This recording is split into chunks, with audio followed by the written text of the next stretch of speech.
Big TV భక్తి సమాచారం WhatsApp ఛానల్లో జాయిన్ అవ్వండి. అన్ని విశేషాలు ఎప్పటికప్పుడు తెలుసుకోండి.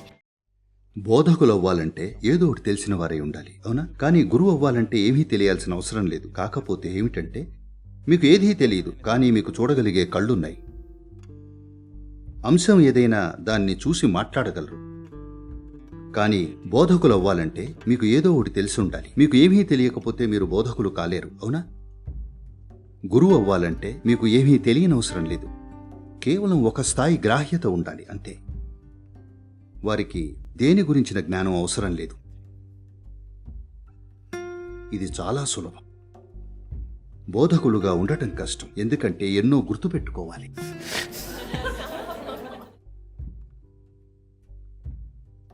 విషయం ఏమిటంటే మీరు ఎప్పుడూ గురువు అవ్వాలని ప్రయత్నించరు.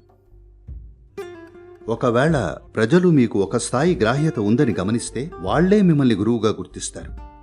మీ అంతట మీరు గురువు అవ్వాలని ప్రయత్నించరు.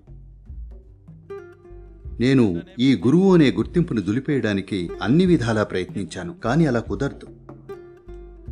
ఎందుకంటే ప్రజలు ఏదో విధంగా దాన్ని గుర్తిస్తారు. మీరు ఎక్కడున్నా సరే, భారతదేశంలో అయినా మరెక్కడైనా వాళ్ళు గురువు అనే పదం ఉపయోగించరేమో, కానీ ప్రపంచంలో ఎక్కడైనా మీకంటే గొప్ప గ్రాహ్యత ఉన్న వ్యక్తి ఎదురైతే మీరు ఆయన్ని పట్టించుకోకుండా ఉండగలరా? ప్రజలు సహజంగానే ఆయన చుట్టూ గుమిగూడేవారు. వాళ్ళతన్ని గురువు అని పిలవకపోవచ్చు, ఇంకేదైనా పిలవచ్చు, కానీ ఇలా ఎప్పుడూ జరుగుతూనే ఉంటుంది, అవునా? భారతదేశంలో వ్యక్తుల్ని సాధువులుగా, ఋషులుగా లేదా యోగులుగా గుర్తిస్తాం. సాధువులంటే వారు ఒక స్థాయి ఆనందానికి చేరుకున్నవారు. వారు ప్రజల్ని దీవించగలరు.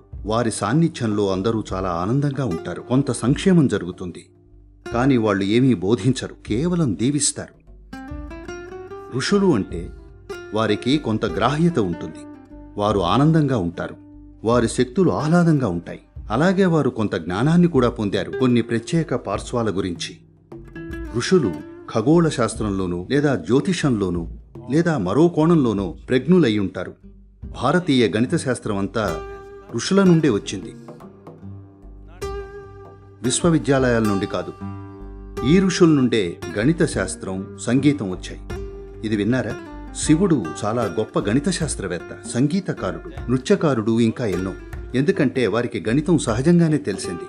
ఈ ఉనికిలోకి లోతుగా చూసినప్పుడు అందులో ఇమిడి ఉన్న గణితం మానవ మేధస్సులో వ్యక్తమవడం మొదలవుతుంది. అలా వాళ్ళు సహజంగా గణిత శాస్త్రవేత్తలయ్యారు.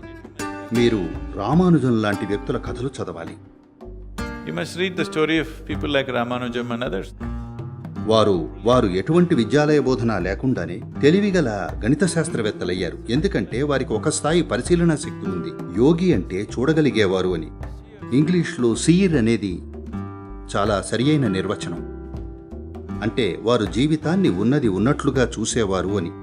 అంటే దానర్థం ఇతరులు చూడరనా? అవును, ఇతరులు చూడరు. ఇతరులకి వారి ఇంద్రియాలు అన్వయిస్తున్నాయి. చూడండి, ప్రస్తుతం ఇది పగలు, ఇంకొన్ని గంటల తర్వాత రాత్రి రాబోతోంది అని మీ ఇంద్రియాలు అన్వయిస్తున్నాయి. మీరు అడవిలోని జంతువుల్ని అడిగి చూడండి, వాటి ఇంద్రియాలు ఇది రాత్రి, ఇంకొన్ని గంటల్లో తెల్లవారుతుంది అని అన్వయిస్తున్నాయి. కాబట్టి మీ ఇంద్రియాలు చెప్పేదే మీకు తెలుసు, మీరు చూడట్లేదు. జ్ఞాని అంటే ఆయన దాన్ని ఉన్నది ఉన్నట్లుగా చూస్తాడు.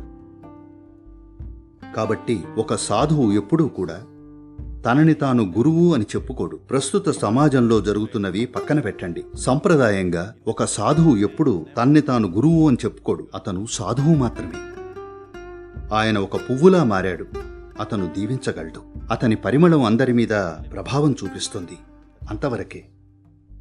ఋషి అంటే అతను ఎప్పుడూ జీవితంలోని ఏదో ఒక పార్శ్వాన్ని అన్వేషిస్తూ ఉంటాడు. ఆయన బోధించగలడు, కొన్ని పనులు చేయగలడు. యోగి అంటే కేవలం చూస్తాడు.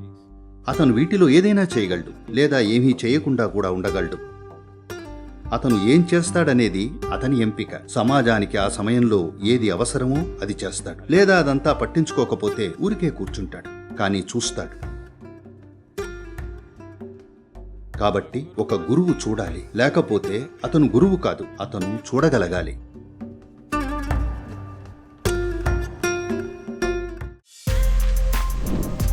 For more videos like this, subscribe Big TV channel.